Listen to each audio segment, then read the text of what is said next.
Assalamualaikum warahmatullahi wabarakatuh.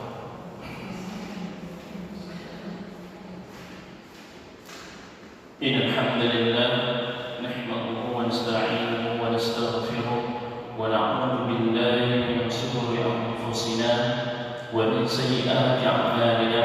Man yahdihillahu fala mudilla lahu wa man yudlil fala hadiya lahu. Asyhadu an la ilaha illallah wa asyhadu anna Muhammadan abduhu wa rasuluh. Wa qala Allah ta'ala ba'da a'udzu billahi minasy syaithanir rajim. Ya ayyuhalladzina amanu taqullaha haqqa tuqatih wa la tamutunna illa wa antum muslimun. Ya ayyuhan nas taqu rabbakum alladzi khalaqakum min nafsin wahidah wa khalaqa minha zawjaha wa batha minhuma rijalan katsiran wa nisaa wattaqullaha alladzi tasaaluna bihi wal arham innallaha kana 'alaykum raqiba. Ya ayyuhalladzina amanu taqullaha wa qulu qawlan sadida yuslih lakum a'malakum wa yaghfir lakum dhunubakum wa man yuti'illaha wa rasulahu faqad faza fawzan 'azima. Ala fa inna asdaqal hadits kitabullah wa khairal hadi Muhammadin sallallahu alaihi wasallam wa syarrul umuri muhdatsatuha wa kullu muhdatsatin bid'ah wa kullu bid'atin dhalalah wa kullu dhalalatin finnar. Alhamdulillah rahimani wa rahimakumullah jami'an. Pertama sekali marilah kita bersyukur kepada Allah Subhanahu wa taala. Hari ini Allah masih memberikan kepada kita sebuah kesehatan. Hari ini juga Allah Subhanahu wa taala masih memberikan taufik dan hidayahnya, sebagaimana hari ini kita dapat meringankan langkah kita di dalam talabul ilmi. Talabul ilmu, menuntut ilmu adalah salah satu kewajiban bagi kita semua, bagi kaum muslimin dan muslimat di kalangan remaja sampai orang tua, karena berakhirnya kita menuntut ilmu yaitu sampai napas kita berhenti. Itulah berhenti untuk menuntut ilmu. Ketika napas berhenti, tidak menghirup udara lagi. Alhamdulillah, hari ini masih diberikan Allah Subhanahu wa taala kesempatan atas nikmat-nikmat yang kita peroleh dari Allah Subhanahu wa taala, terutama nikmat iman. Dan kata para ulama, nikmat yang terbesar kepada seorang hamba yang perlu dijaga adalah nikmat sunnah. Ini adalah nikmat yang terbesar. Bagaimana dia bisa mengamalkan sunnah kalau dia tidak dulu di dalam majelis ilmu, jauh dari ilmu? Maka lambat laun sunnah seseorang tersebut akan terkikis kalau dia tidak menuntut ilmu, duduk di dalam majelis. Karena duduknya kita di dalam majelis adalah salah satu petanda bahwasannya hidayah itu masih melekat kepada kita. Kata para ulama disebutkan, hampir ba'dul ulama, seluruh para ulama menyampaikan kepada audiensnya bahwasannya melekatnya hidayah pada diri kita itu manakala seorang hamba tetap semangat duduk di dalam bermajelis. Akhwatifillah yang dirahmati Allah Subhanahu wa taala. Mudah-mudahan kita termasuk tergolong orang-orang yang sampai akhir hayatnya nanti mati dalam keadaan husnul khatimah. Mudah-mudahan amin ya rabbal alamin. Akhwatu billah rahimani wa rahimakumullah jami'an. Sesungguhnya kisah-kisah para nabi, kisah-kisah para anbiya terdahulu itu memiliki ibrah yang sangat luar biasa, memiliki pelajaran yang sangat luar biasa.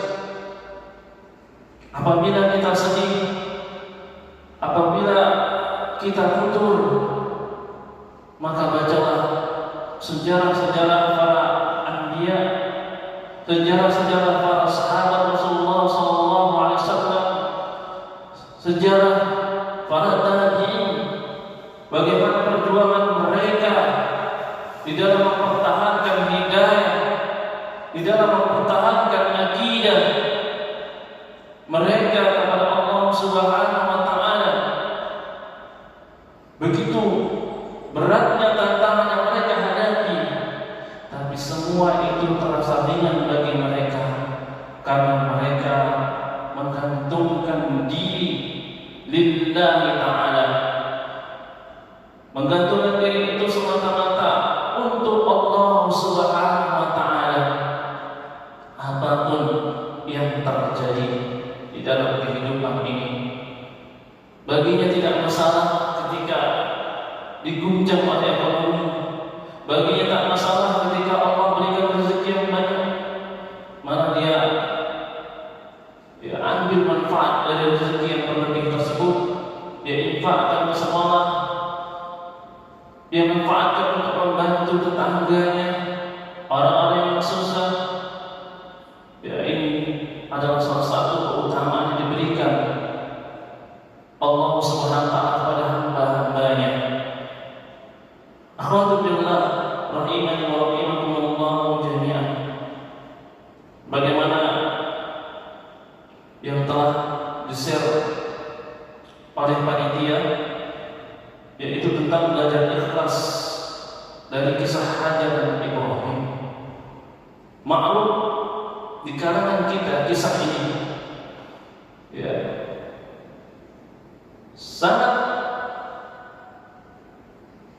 sangat luar biasa kisah ini, dan sering kita dengar kisah tersebut.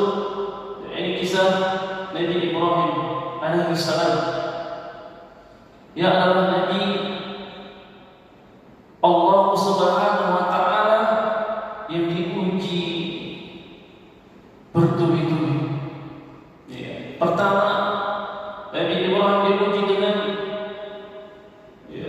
tidak memiliki keturunan sampai usianya lanjut, sudah cukup, bisa dikatakan sudah cukup tua. Akhwatu billah rahimani wa rahimakumullah jami'an. Perlu diketahui bahwasanya Nabi Ibrahim pada waktu itu menikah dengan Sarah. Sarah ini adalah seorang wanita salehah,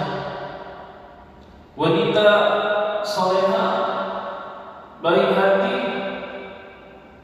Kemudian Allah Subhanahu wa taala juga memberikan kecantikan yang sangat luar biasa kepada Sarah, sesuai dengan Nabi Ibrahim alaihissalam.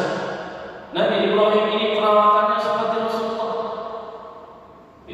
Postur tubuhnya, bahkan sebagian ulama mengatakan Nabi Ibrahim ini hampir mirip. Hampir mirip itu tidak sempurna mirip dengan Rasulullah, tapi sekitar 70% hampir mirip.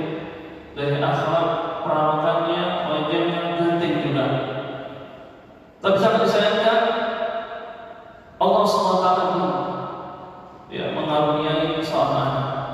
dari Sarah. Itu istri yang pertama.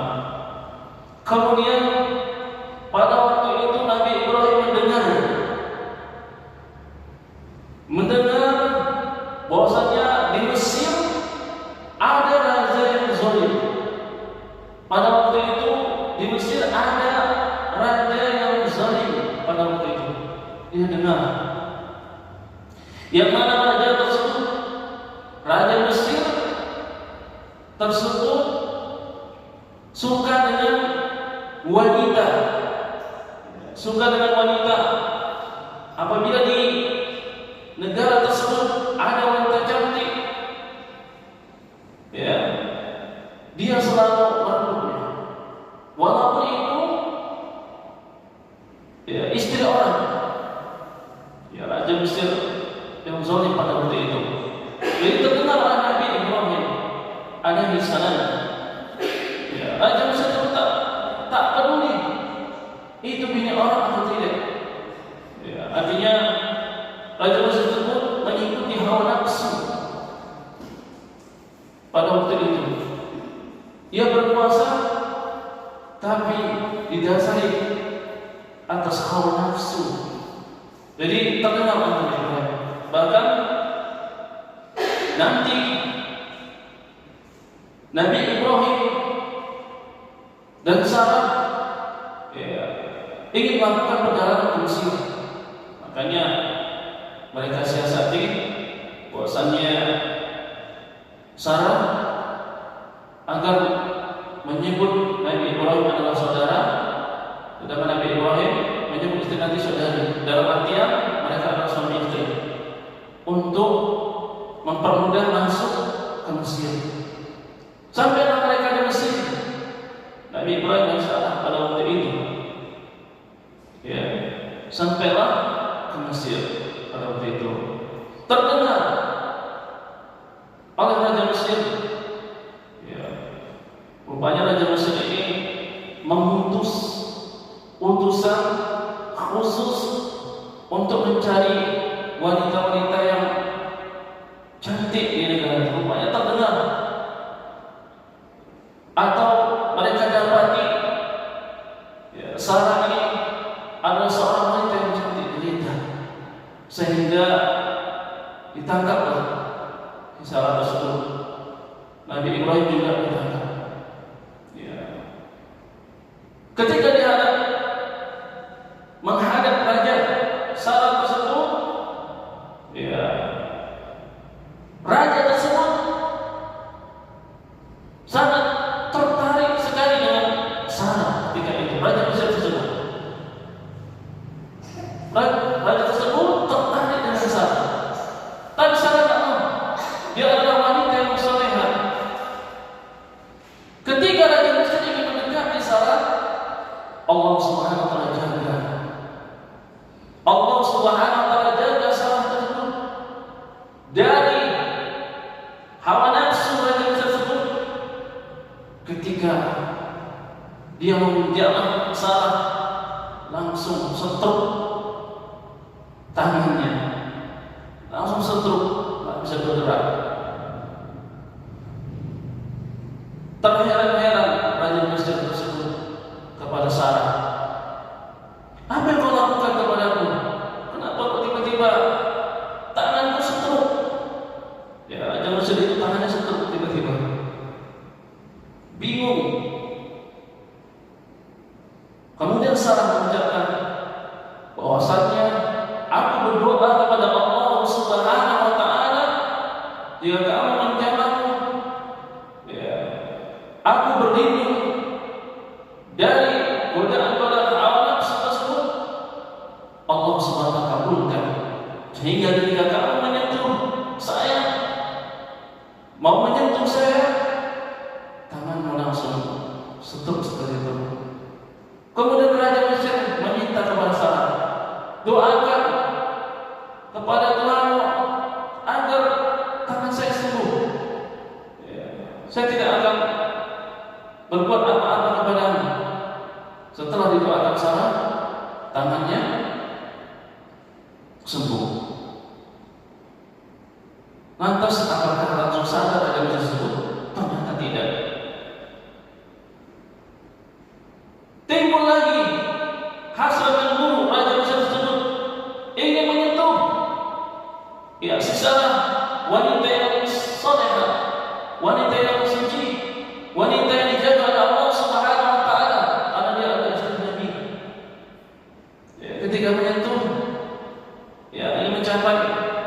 ke sana, stop lagi.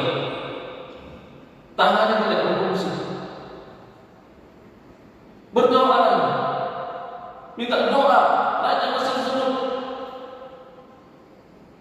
Apalagi engkau lakukan kepada diriku jika tanganku seperti lagi stop. Ya, aku berdoa lagi kepada Allah supaya aku berlindung dari hawa nafsu, dari syaitan. Kemudian raja tersebut tak doakan lagi, sembuh lagi. Begitu sembuh, begitu juga sampai ketiga kalinya. Ketiga kalinya sembuh total, tak bisa bergerak sama sekali badan itu. Dia heran, raja tersebut terkejut. Kok ada wanita seperti ini? Biasanya atau kebanyakan wanita penduduk Mesir itu ya sesuai hatinya, gampang untuk meraihnya. Tapi wanita ini sangat luar biasa, terheran-heran. Kemudian raja Mesir itu minta kepada saudara agar doakan dia sembuh. Ya. Kemudian dia berjanji dengan sumpah pada Allah, saya tidak akan mengganggumu lagi. Tolong doakan saya supaya saya tidak menghukum. Ya. Lebih parah lagi kasih Allah saja, lumpuh rajanya. Jadi Sarah minta janji dari raja tersebut, betul-betul menepati janjinya. Kemudian Sarah berdoa kepada Allah Subhanahu wa Ta'ala agar disembuhkan raja tersebut. Kemudian raja tersebut memerintahkan pasukannya atau bisa dikatakan tentara wanita untuk mengeluarkan Sarah tersebut dari sini dengan perintah, wahai pasukan, keluarkan wanita ini. Dia bilang wanita ini sepertinya keturunan jin, bisa melumpuhkan diri. Padahal yang melumpuhkan juga Allah Subhanahu wa Ta'ala. Alhamdulillah, dengan kekuasaan Allah sangat terjaga, sehingga pada waktu itu raja tersebut menghadiahkan seorang budak, seorang budak yang namanya Hajar. Seorang budak yang namanya Hajar. Pada waktu itu dihadiahkan oleh raja karena kekaguman raja atas mukjizat yang dilakukan. Doanya langsung terkabul, dikabulkan Allah Subhanahu wa Ta'ala agar raja tersebut lumpuh. Artinya bukan keinginan Sarah, tapi kehendak Allah supaya si raja tadi tidak bisa menyentuh. Jadi Hajar dibawalah oleh Sarah. Akhirnya Sarah ketemu lagi dengan suaminya Ibrahim alaihissalam dengan membawa seorang budak. Jadi pada waktu itu bertambahnya umur Nabi Ibrahim alaihissalam, bertambahnya umur Nabi Ibrahim, bertambahnya umur Sarah, hampir mencapai pada waktu itu kurang lebih Sarah di dalam sejarah 60 tahun, dan Hajar pada waktu itu masih sudah tumbuh dewasa. Pas waktu muda Sarah masih remaja. Kemudian pada waktu itu umur Hajar umur 30, Sarah 60. Karena Sarah tak kunjung mendapat anak, jadi Sarah mengusulkan agar Nabi Ibrahim menikahi Hajar. Ketika itu Nabi Ibrahim membebaskan Hajar dulu, baru dinikahi. Alhamdulillah, seiring berjalan pada waktu itu hampir bisa dikatakan 60 sejarah mengatakan Nabi Ibrahim hampir 68 tahun belum memperoleh keturunan. Ya, 68 tahun belum memperoleh keturunan. Jadi Sarah ya, memang luar biasa, Sarah, wanita salehah.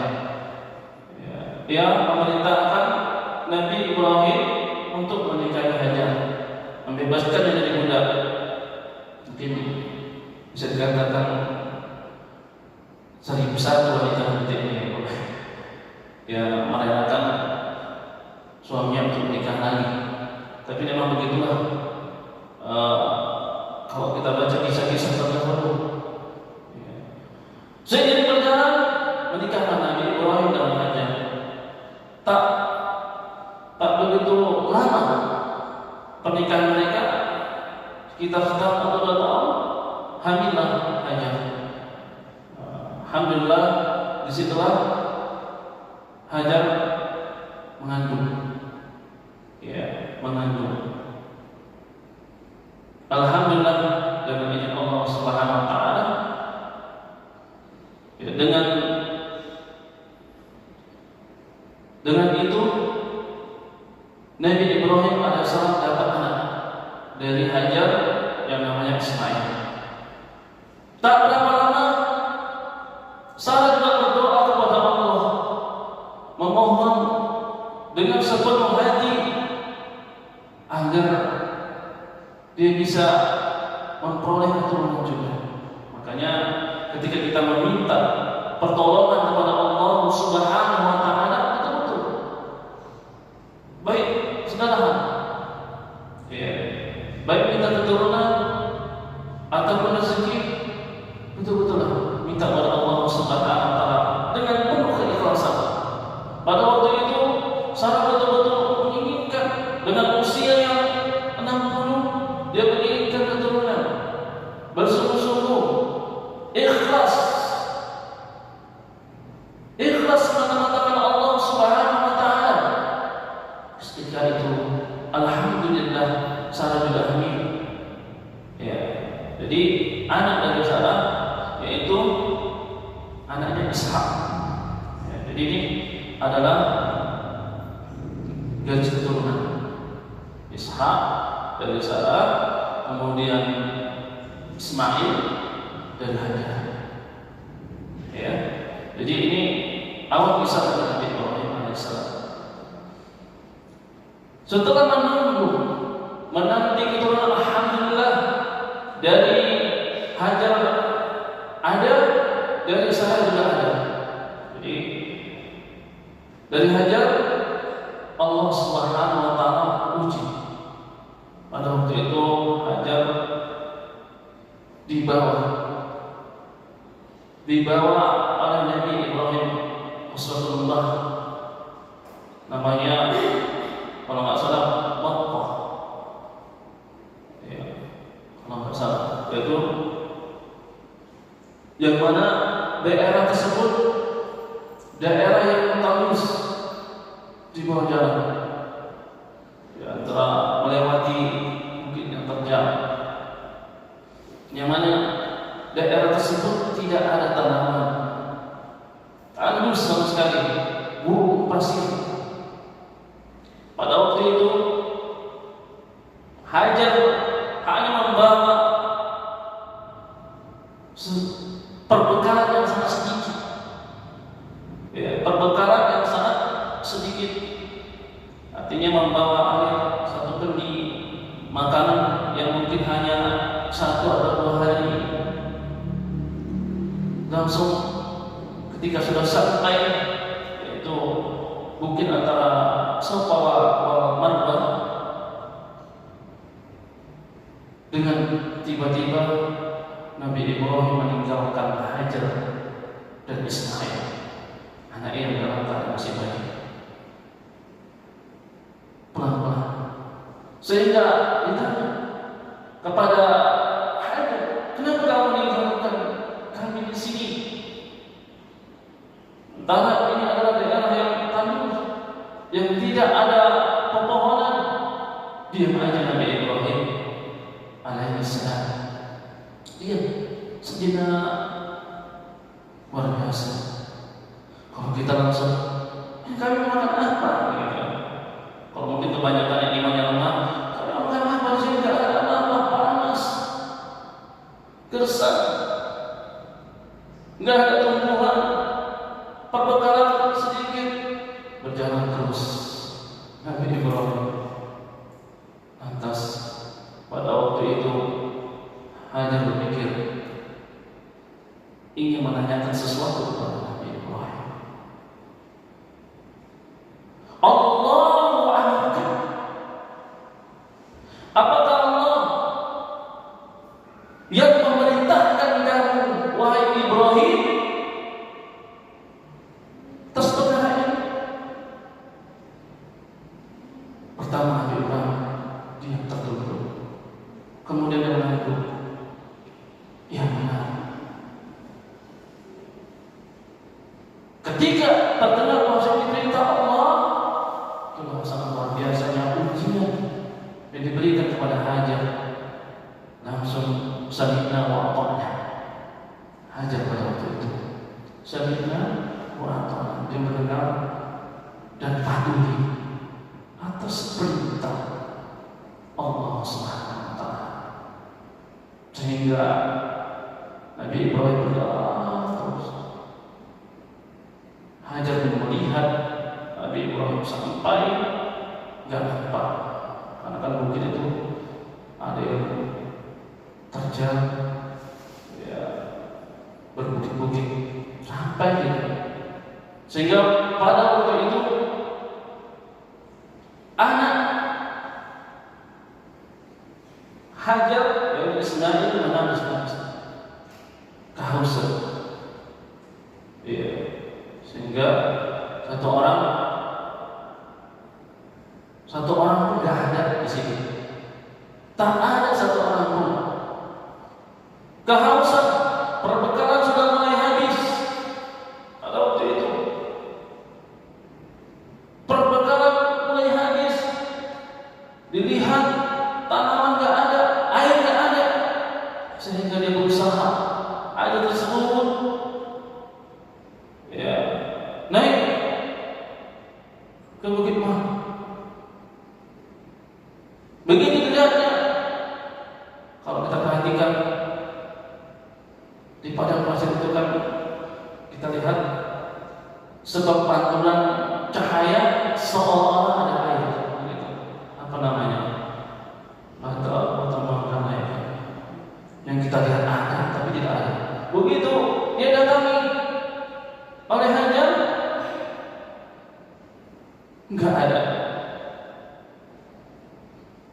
Ini lagi berlari lagi ke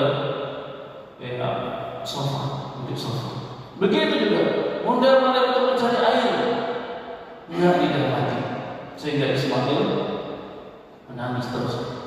Ya, ada riwayat mengatakan ketika ada kesulitan pada waktu itu Hajar memperoleh kesulitan yang sangat luar biasa, Allah Subhanahu wa Ta'ala Maha Penolong. Allah Subhanahu wa Ta'ala memberikan pertolongan yang tak diduga-duga. Sebagian meriwayatkan ketika itu kaki Ismail menyentuh padang gurun tersebut, gurun pasir, sehingga keluar air. Ya, ini ada yang menyatakan riwayat ulama. Riwayat yang sahih adalah Allah memerintahkan malaikat Jibril untuk menempatkan sayapnya sehingga keluar air tersebut. Ya, sehingga Hajar kembalilah menuju Ismail. Tiba-tiba didapatnya air tersebut. Ya, itulah sejarah air Zam-Zam. Zam-Zam. Ya, makanya Zam-Zam ini artinya kumpul. Makanya Hajar pada waktu itu membuat bendungan Zam-Zam, kumpulan air tersebut. Jadi atas jerih payah asbab dari hajar tersebut yang dikaruniakan kepada hajar tersebut, jam-jam tersebut, alhamdulillah sekarang kita konsumsi. Ini kebesaran Allah Subhanahu wa taala yang saat ini masih dipergunakan oleh kaum muslimin ketika berangkat ke sana, bahkan bisa dibawa pulang bagi. Inilah suatu karunia Allah Subhanahu wa taala. Di padang pasir, gurun pasir yang tandus, ada mata air yang sangat luar biasa, yang jam-jam. Jam-jam tersebut dari hasil penelitian adalah air yang sangat bersih, air yang mengandung obat, air yang berbeda dengan air-air yang lain. Air tersebut apabila kita meminumnya, maka kita berdoa kepada Allah Subhanahu wa taala, maka Allah Subhanahu wa taala akan kabulkan. Ya, sebagian para ulama apabila kita minum air zam-zam, sebelum minum kita berdoa, ya, itu salah satu doa yang terkabul. Jadi air yang sangat ini dikonsumsi jutaan, bahkan miliaran kaum muslimin yang terhabis-habisnya. Kita bisa ambil hikmah dari pelajaran ini. Yang pertama, ketika kita sabar atau berusaha kepada kita berusaha, kemudian kita sadarkan diri kita kepada Allah Subhanahu wa taala dari usaha tersebut. Ketika sudah berusaha, kita sadarkan diri kepada Allah Subhanahu wa taala, maka Allah Subhanahu wa taala akan memberikan pertolongan yang terkadang pertolongan itu tidak kita duga-duga dari segala arah. Luar biasa pelajaran yang bisa kita ambil dari sejarah, ya, hajar tersebut. Ya, ini adalah pelajaran yang sangat luar biasa, sebab keikhlasan dari perintah Allah Subhanahu wa taala ia lakukan. Ia sami'na wa ata'na. Dari pelajaran ini bisa kita ambil ketika seseorang itu ikhlas, dia lebih mengutamakan perintah Allah Subhanahu wa taala daripada urusan dunia, maka Allah Subhanahu wa taala akan memudahkan baginya jalan yang tidak bisa disangka. Wa man yattaqillaha yaj'al lahu makhraja. Kata Allah, barang siapa yang benar-benar bertakwa kepada Allah Subhanahu wa taala dengan setakwa-takwanya, dia gantungkan hatinya di atas perintah Allah Subhanahu wa taala dan ikhlas menerima kondisi yang saat ini dia hadapi, maka Allah Subhanahu wa taala akan memberikan jalan yang tidak bisa tersangka. Luar biasa keikhlasan ajar di dalam yang menaati perintah Allah Subhanahu wa taala. Ya, dari sejarah ini timbullah syariat haji. Ya, syariat haji itu banyak dari kisah. Ya, kisah hajar Nabi Ibrahim alaihissalam. Ini banyak kisah. Satu zamannya kemudian bukit Safa al-Marwa. Ya. Alhamdulillah, rahimani wa rahimakumullah jami'an. Allah kasih jalan keluarnya. Ya. Logika, kalau kita main logika aja, ini jelas Hajar dan anaknya akan mati kelaparan. Karena Allah SWT tidak sediakan. Artinya yang terlihat tidak ada apa-apa. Lahan yang tandus, lahan yang tandus, gak ada tumbuh-tumbuhan, air pun gak ada, hewan-hewan yang bisa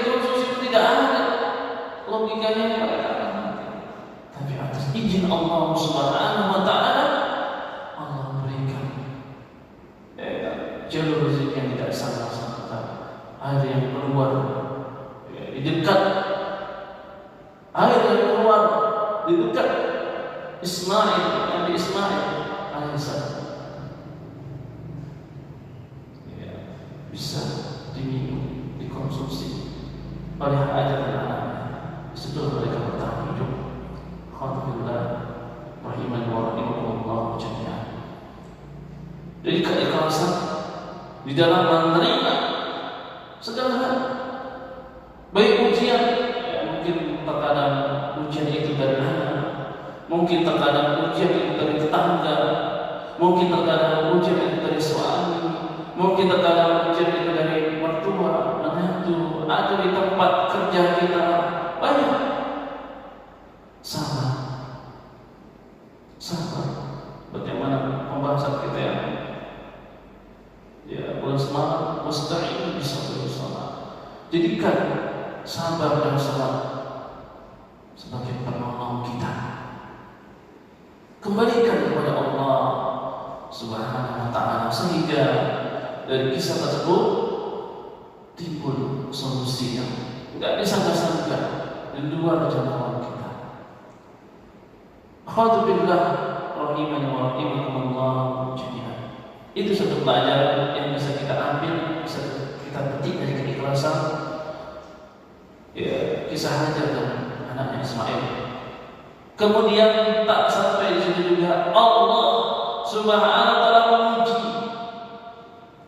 Allah Subhanahu wa taala memuji kepada Nabi Ibrahim, yang mungkin kisahnya ini berulang.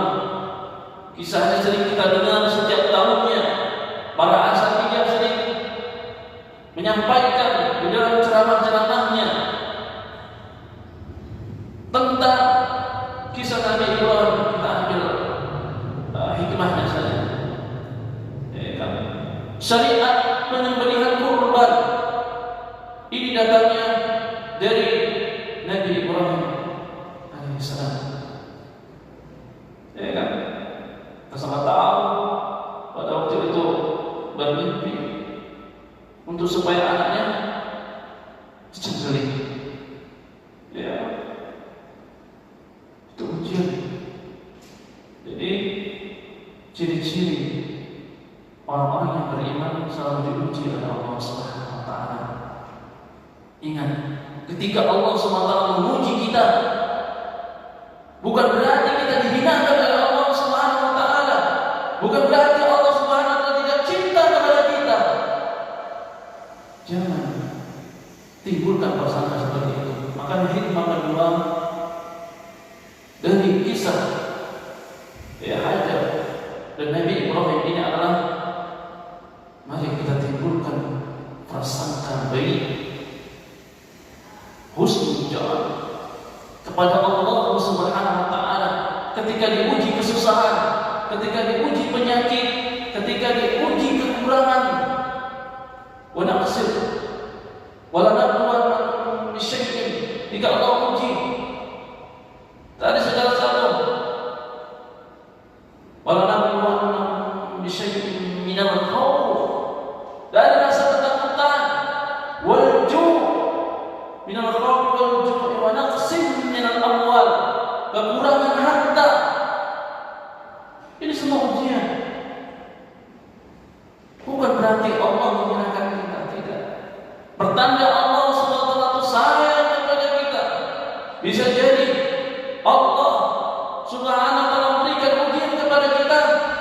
Allah menginginkan kita di dunia ini bersih.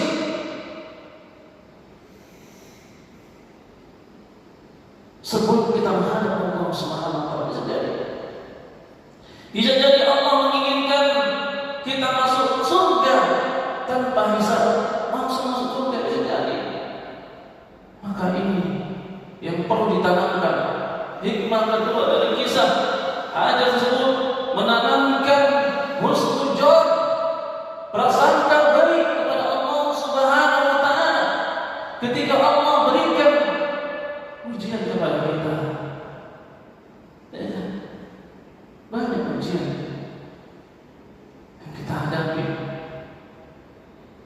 bisa jadi pertanda sayangnya Allah Subhanahu wa taala kepada kita.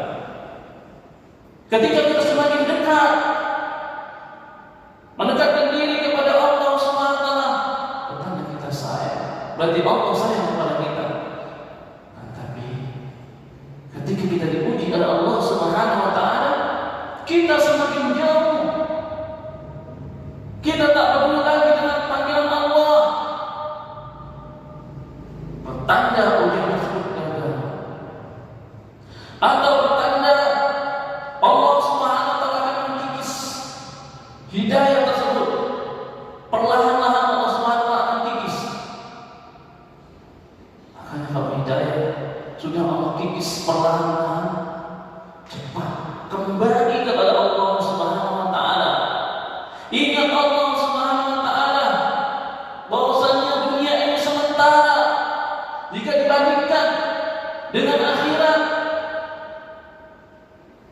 Satu hari 1000 tahun sedikit perbandingannya dengan kehidupan di dunia dengan akhirat. Sedikit berhusnuzon kepada Allah. Dunia ini sedikit, sebentar, sesaat, 1000 tahun. Batas umur kita akmar ummati baina 60 wa 70.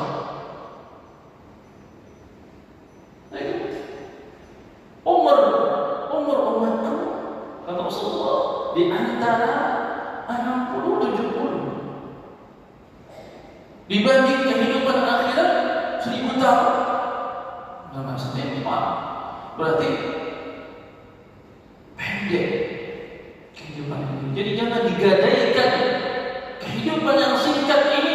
Kita gadaikan iman kita dengan menjauh dari syariat Allah Subhanahu wa taala. Wallahi, orang yang semakin jauh dari syariat Allah Subhanahu wa taala, dia tidak akan memperoleh kebahagiaan di dunia ini. Sudah tidak bahagia di dunia, di akhirat juga ada aja. Mana yang kita pilih? Mending kita diuji dunia ini, di akhirat kita selamat abadan. Kan selamanya Allah beri kenikmatan. Alhamdulillah, rahimani wa rahimakumullah jami'an. Jadi syariat penyembelihan ini juga dari kisah Nabi Ibrahim alaihissalam yang saat ini kita nikmati dagingnya. Hari ini Allah Subhanahu wa taala memberikan rezeki kepada kita, memberikan rezeki kepada kita. Maka berkorbanlah apabila kita mampu, harta kita berlebih, berkorbanlah. Karena Rasulullah SAW mengatakan, jangan dekati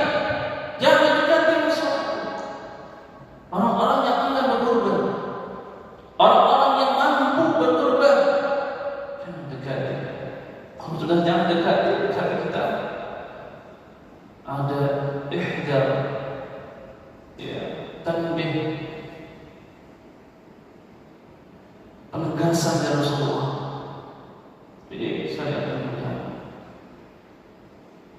kalau syariat kita kembali kepada zaman Nabi Ibrahim, setiap tahun kita harus mengorbankan anak, menyembelih anak, gimana? Kan nggak sanggup kita.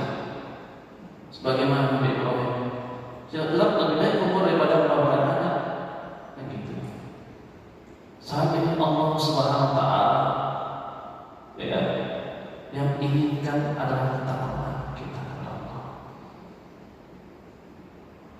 Jadi setiap umat itu disyariatkan. Jadi khusus kaum muslimin itu disyariatkan yang namanya kurban Idul Adha. Yang mana hari-hari ini yang sampai ini, alhamdulillah kita sudah masuk tafsir membesarkan kalimat Allah Subhanahu wa taala. Dan ini Kata Rasulullah SAW, "Afdal dunya min ayam asyr." Ya, inilah hari seafdal-afdalnya memperbanyak sedekah. Wallahu yudhi'u liman yasha. Allah akan melipatkan gandakan. Dan kata para ulama mengatakan, orang-orang yang berbuat baik Allah SWT akan lipat gandakan pahalanya. Sebaliknya orang yang berbuat dosa di bulan-bulan Muharram ini, termasuk Dzulhijjah, maka Allah SWT juga akan melipat gandakan dosanya. Maka alangkah bagusnya kita pilih kebaikan daripada keburukan. Minimal kalau kita tidak mampu berkorban, kita punya niat untuk berkorban. Dan ini adalah ibrah yang bisa kita ambil, kita pergi syariat dari bawah Nabi Ibrahim. Minimal kita punya niat untuk berkorban.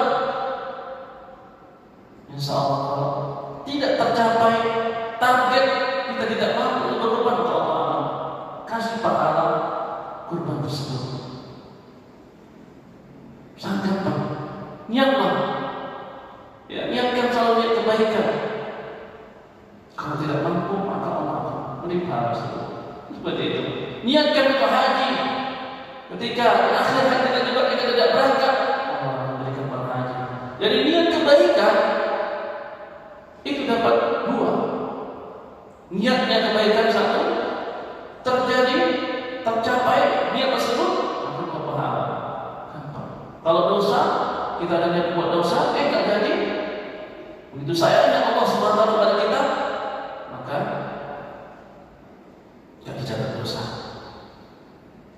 Bagi yang berkorban, ya, bagaimana yang dibawa syariat Nabi Ibrahim dari kisah Nabi Ibrahim dan Hajar. Ingat tujuan berkorban itu apa? Ini disebutkan oleh Allah SWT dalam Quran. Surat Al-Hajj. Apa kata Allah Subhanahu wa taala? "Likulli ummatin ja'alna mansakana."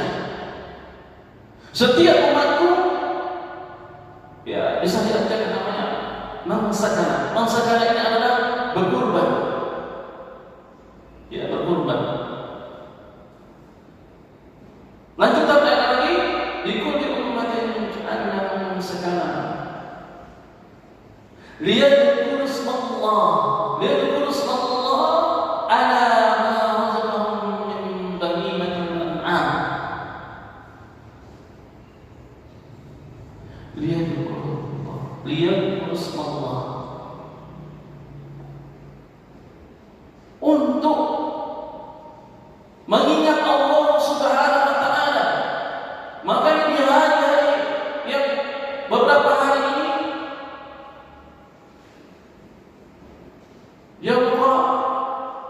Yaumul Qadr namanya, perbanyaklah takbir, mengingat Allah SWT, baik upaya maupun sendiri, baik yang berkorban ataupun tidak berkorban. Maka sangat dianjurkan perbanyak doa kepada Allah. Ya, takbir setelah sholat, ataupun ketika kita naik sepeda mau pergi belanja, takbir, tak masalah. Kalau di Timur Tengah sana gitu, pagi takbir, mau belanja kereta, naik mobil, takbir. Lihat Allah, untuk mengingat Allah. Ala ma razaqahum min bahimatil an'am, atas rezeki yang diberikan Allah SWT kepada mereka dari hewan ternak. Jadi ini adalah pertanda orang yang berkorban itu tujuan awalnya adalah harus banyak mengingat Allah Subhanahu wa taala dari hewan tersebut yang diberikan rezeki kepada dia korbankan. Kemudian lanjut ayat lagi, "Wa ilahukum ilahun wahidun falahu aslimu." Ini artinya adalah tauhid uluhiyah, penyerahan diri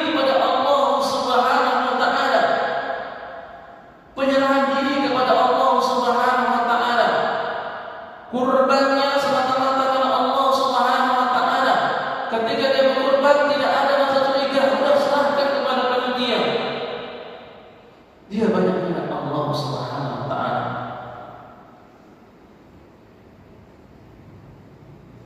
Ia niatkan lillahi ta'ala kurbannya, bukan untuk berbangga-bangga bahwasanya yang kurban saya lebih gemuk, lebih cantik, lebih mahal, biar disebut dermawan di kaki itu dia kurban. Tidak, bukan itu. Fungsi kurban adalah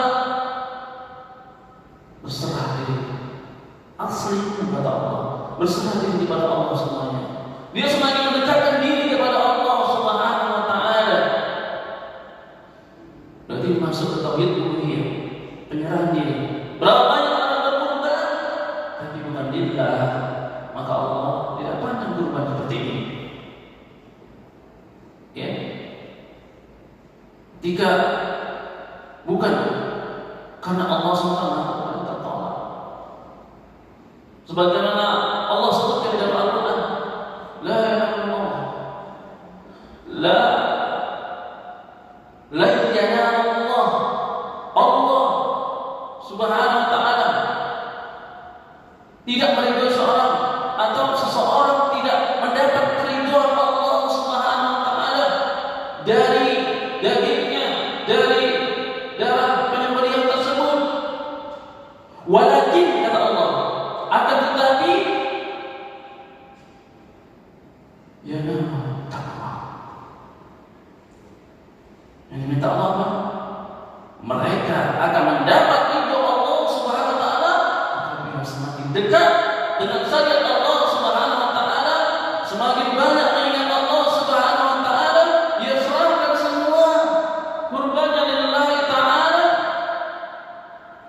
Maka inilah yang diminta Allah, ya nama takwa. Dan itu takwanya betul-betul lillahi ta'ala, karena Allah Subhanahu wa ta'ala dia bertakwa. Jangan dia berkorban tapi dia tidak salat, bolong-bolong salatnya, kita khawatir. Kata para ulama, ini jadi dipandang oleh Allah Subhanahu wa ta'ala, karena Allah ingin mengambil ketakwaan kita, baru yang lain Allah akan pandang. Kita akan memperoleh dari ketakwaan tersebut pahalanya, insya Allah.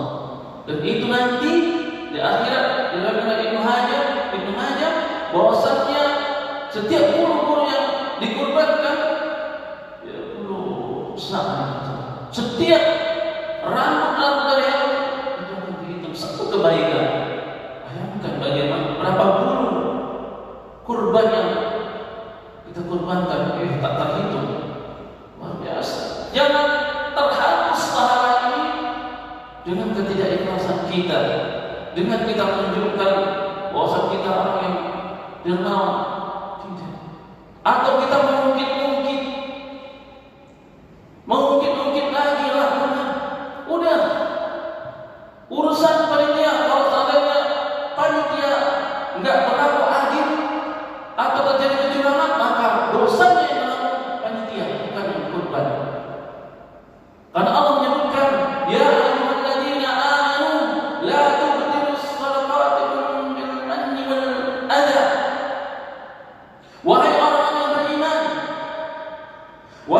yang beriman, janganlah kamu membatalkan sedekah pemberianmu dengan menyebut ingin disebut-sebut, mana berangan-angan supaya kamu disebut dermawan, wal adha, atau menyakiti.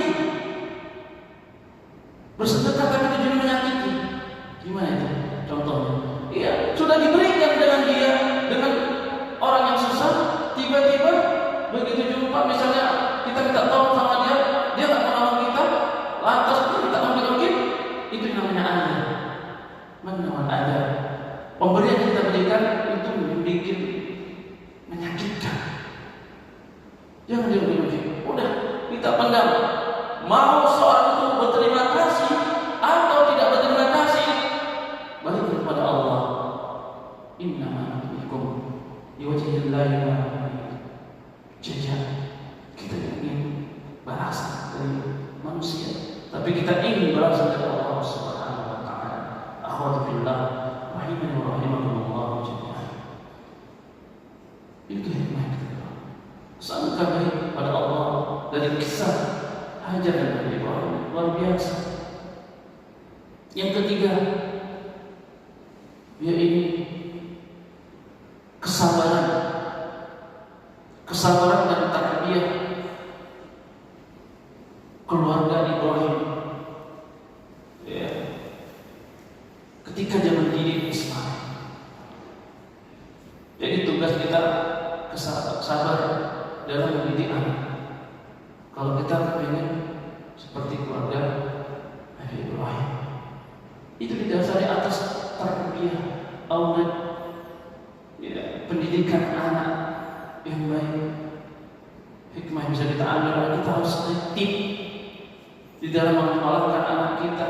Kita harus tertib melihat pergaulan di kehidupan sehari-hari dia. Kita harus tertib apa yang dia pegang, misalnya HP, apa yang dia gunakan. Itu yang terpenting. Kalau kita ingin menjadikan keluarga kita keluarga sakinah mawaddah warahmah, ya harus kita bekali anak-anak kita. Jangan kita hitung-hitungan ketika memasukkan anak kita ke pendidikan, ya khususnya yang berbau agama. Kita membandingkan kalau lebih murah, kalau daripada sekolah agama. Iya, dampaknya besar. Sekolah umum kadang pengaruhnya besar. Ya, bukan iklan itu ya, bukan. Tapi kalau ingin selamat, kita kan bukan apa ya? Kita sendiri yang mau masuk surga. Tapi kan kita pengen keluarga kita khusus semuanya, anak, suami, ya kan? Ya, baik mertua, orang tua, kita semua pengen masuk surga. Bukan kita doang yang masuk surga. Karena itu Allah sebutkan di dalam Al-Quran, ya ayyuhalladzina amanu qu anfusakum wa ahlikum nar. Wahai orang beriman, jaga keluargamu, jaga keluargamu dari neraka. Berarti kita ada kewajiban. Kullukum ra'in wa kullukum mas'ulun 'an ra'iyatihi. Setiap kamu adalah pemimpin, bapak pemimpin bagi istri dan anak-anaknya. Istri juga pemimpin untuk, ya, ada kewajiban tarbiyah anak dan menjaga kehormatan harta suaminya. Jadi kita punya kewajiban, bukan kita sendiri aja. Ya, itu hikmah yang bisa kita ambil. Mari kita ambil kisah dari kisah Hajar. Ya, kan? Kenapa anaknya begitu patuh kepada orang tuanya? Di situ ada kekompakan di dalam mendidik anak-anak, yakni suami dan istri. Ini harus kompak, harus sepadan, harus bersama satu kata. Jangan si ayah A, anak si B. Udah, jangan kasih pilihan, tetapkan di sini yang terbaik, sama-sama satu jalan, ya, satu jalan untuk mendidik, ya, anak tersebut. Hanya sangat luar biasa keluarga Nabi Ibrahim. Semuanya beriman, anaknya beriman, istrinya beriman, suaminya beriman. Ya, kan? Itu yang bisa kita ambil pelajaran. Kita terpegang seperti keluarga Nabi Ibrahim, maka yang harus kita bekali, yang paling utama itu adalah pembekalan ilmu. Ya, kan? Pembekalan ilmu. Saya tidak ada ilmu. Nah, kalau tidak ada ilmu, rajinlah datang ke majelis ilmu. Catatlah ilmu tersebut, jangan tidak dicatat. Ya kan? Anak miris, datang ke taklim, tidak mencatat poin-poin yang penting. Karena itu nanti sangat bermanfaat. Ketika ada pertanyaan soal anak pada ilmunya ini, bagaimana hukumnya ini, kita tahu, buka catatan lagi. Jadi seperti itu. Jadi kesabaran dalam mendidik anak ini adalah yang bisa kita ambil, kita petik kisah Hajar dan Nabi Ibrahim alaihissalam. Khawatirlah untuk kesabaran memperoleh semua ini. Ustaz, saya sudah capek, udah begini, enggak anak taat.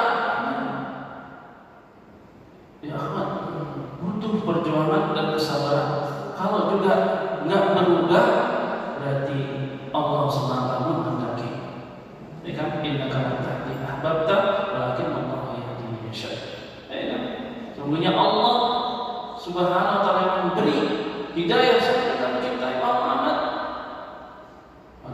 Walakin Allah yahdi. Sesungguhnya Muhammad tidak bisa memberi hidayah sampai kita mencintai. Tapi Allah Subhanahu wa ta'ala yang memberi petunjuk dan hidayah sampai dihendaki. Jadi tugas kita menyampaikan, mengajak terus, jangan bosan. Ya, sampai betul-betul Allah SWT kabulkan. Karena saya jumpai ulama seperti itu, Bu. Terkadang ketika kita wafat, mungkin doa-doa kita dulu, ya, anak jumpai ada seperti jamaah yang dia dulu menyesal betul. Kenapa? Orang tuanya dulu pengen kebaikan, dia nggak berbuat baik, begitu meninggal setelah berapa lama dia dapat hidayah sunnah. Kita nggak tahu ketika nanti kita wafat baru anak kita dapat hidayah. Kita nggak tahu endingnya. Ya, itu urusan Allah. Yang penting kita berusaha terus dengan penuh kesabaran, sebagaimana kesabaran keluarganya Nabi Ibrahim. Wallahu a'lam bishawab. Mudah-mudahan dari kisah Nabi kita Ibrahim alaihissalam ini bisa kita ambil manfaatnya dan kita perlahan-lahan berdakwah di keluarga kita. Kalau seandainya keluarga kita belum mau, yakinlah setiap yang kita sampaikan berupa kebaikan Allah tetap catat, dan itu akan menjadi pahala yang terbesar untuk akhirat kita. Semua itu tidak akan sia-sia. Ya, walaupun dia menolak, walaupun dia yang niatkan tapi tidak kerjakan, udah tugas kita berdakwah, tugas kita mendoakan, terutama doa. Ya, wanita solehah itu doanya mustajab, maka manfaatkanlah para ibu yang dekat dengan Allah Subhanahu wa ta'ala.